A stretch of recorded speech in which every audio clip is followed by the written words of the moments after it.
बेटा तेरी बात अकल में क्यों नहीं आती? आजकल के हालात देख क्या चल रहे हैं, और तू है कि 2-2 बजे रात को घर लौटता है।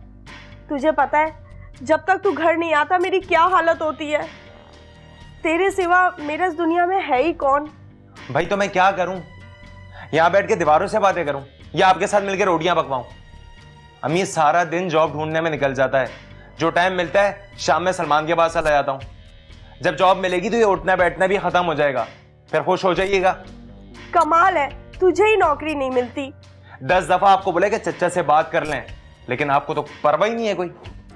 बेटा उनका ये एहसान क्या कम है कि वो हर महीने हमारी मदद कर देते हैं?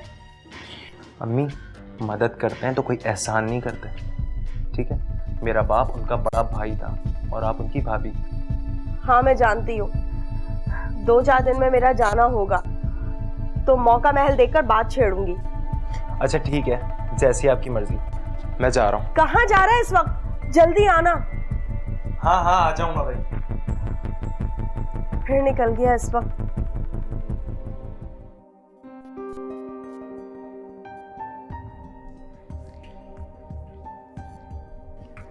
यार फौजिया आज तारीख क्या हो गई है? ये अचानक आपको तारीख क्यों याद आ गई? तुम भूल गई भाभी को आना होता है ना? हाँ ये बात तो है, वो 11 तारीख के बाद किसी भी दिन आ जाती हैं। अच्छा तुमने उनका लिफाफा तो रखा हुआ है ना? वो मैं भूल गई थी आपको बताना।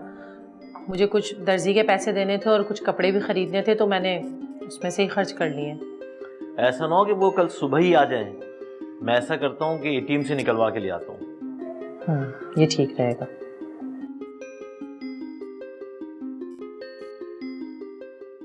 अच्छा वो भाभी आज जो आप आ गई, वरना अभी मैं इनके साथ बाहर जाने ही वाली थी किसी काम से। अरे हाँ बस आने का तो सुबह से सोच रही थी, मगर क्या करूं, घर के काम भी तो देखने होते हैं। खैरियत, अगर तुम किसी जरूरी काम से जा रही हो तो मैं कल आ जाऊंगी। अरे नहीं नहीं, अब ऐसा भी क्या है, हम बाद में चले जाएंगे। अस्सलाम वालेकुम बड़ी अम्मी। वालेकुम अस्सलाम। माशाल्लाह से फौजिया, नौरीन ने तो काफी कद निकाल लिया है, काफी बड़ी बड़ी लग रही है। अपने बाप पे जो गई है। बड़ी अम्मी, क्या आपको मैं इतनी बड़ी लग रही हूँ? अरे बेटा, बच्चियों को बड़े होते वक्त कहाँ लगता है। जाओ बेटा, जल्दी से अपनी ताईजान के लिए अच्छी सी चाय बना के लाओ। जी अभी लाई। फौजिया, अब तो नौरीन नींद में नहीं चलती ना? अरे भाभी, अब तो और ज्यादा चलने लगी है, लेकिन हमने उसे डॉक्टर को दिखा दिया है। तो फिर क्या कहा डॉक्टर ने? कुछ नहीं, कह रही थी कि वक्त के साथ साथ सब ठीक हो जाएगा। हाँ इंशाल्लाह, क्यों नहीं, जरूर। अस्सलाम वालेकुम भाभी। वालेकुम अस्सलाम। कैसे हो जहांगीर? मैं ठीक हूँ। वसीम कैसा है?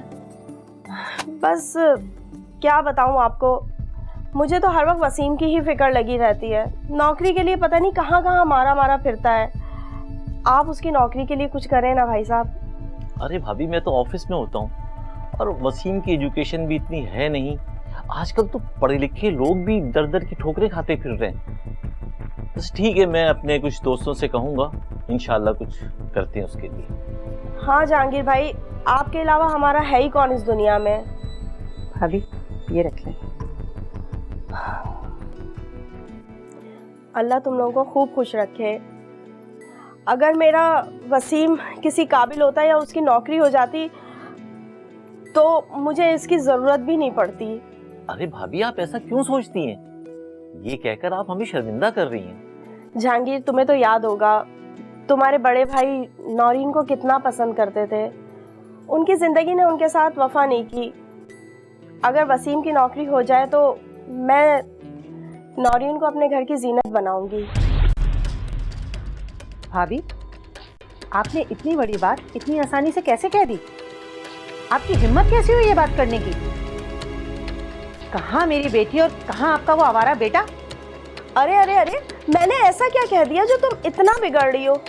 मैं भी इस घर की इज्जत हूँ। मेरे शौहर ने इस घर के लिए बहुत कुछ किया है। होंगी, लेकिन अब नहीं है। और एक बात याद रखिएगा कि अपनी जबान से कभी भी मेरी बेटी का नाम मत लीजिएगा। जरा सी बात क्या कर ली, सर पे ही चढ़ के बैठ गई हैं। जहांगीर, समझाओ इसे, मेरी भी कोई इज्जत है। मेरे शौहर ने इस घर के लिए बहुत कुछ किया है। देखें भाभी, बेहतर यही है कि अभी आप यहाँ से चली जाएं। फौजिया, घर आए मेहमान के साथ ऐसा बर्ताव नहीं करते। अरे ये क्या समझेगी, इसके सर पे तो दौलत का घमंड है। इसकी नजरों में इंसान की कोई इज्जत ही नहीं है। ये पकड़ो अपनी बख्शिश, जा रही हूं मैं।